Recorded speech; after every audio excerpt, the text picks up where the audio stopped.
Thonte Omer ibn Khattabi kur qëndron të mimberin e pejgamberit Allahut në këtë vend ku po qëndron, thonte monen men, ai që nuk e përfill namazin, ai që e neglizhon namazin, mos le manet në dorën e tij se ato të tjerë t'i përbuzë edhe më shumë. Ai që ta përbuz namazit, qerat dhe vepra t'i përbuz dhe ma shumë. Ai që kujdeset për namazin e vetë, ai kujdeset për çështjet edhe ma shumë. Ibrahim në Khaju tha sahabat shokët e pejgamberit Allahu, nëse shifshin njeri që kujdeset për namazin, me mirë me njëherë me ndoshin mirë për to. E nëse shifshin njeri që neglizhon të namazin, do ishin loj dur piti se s'ka kur qape ati.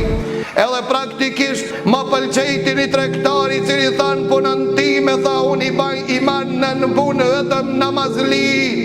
Atin për s'ke namazli, dhe atin dhe tha i thamë ku ta baj kontratën dëgjo.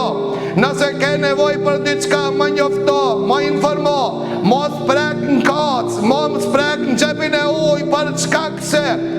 Nuk t'ka morë që namazlije i përkërir, po t'ka morë namazli për çka këse nëse min hak në ditën e kiametit, kam çka me morë për ti. Kam çka me morë për ti e çka të marë për ati jo namazlijet. Për ata namazlit tha i pënsoj unë në firmën teme për çka këse. Nëse mbojnë ato hilë, nëse ato bojnë dredhira, leta din se në ditën e kiametit kanë mu balavacu me mu, dhe unë kam i amorën, më të përkrierën, më të dashurën, më madhorën namazin e tyre. Për ata qelisi të namazli për çka këse çështje nuk ka shajgare.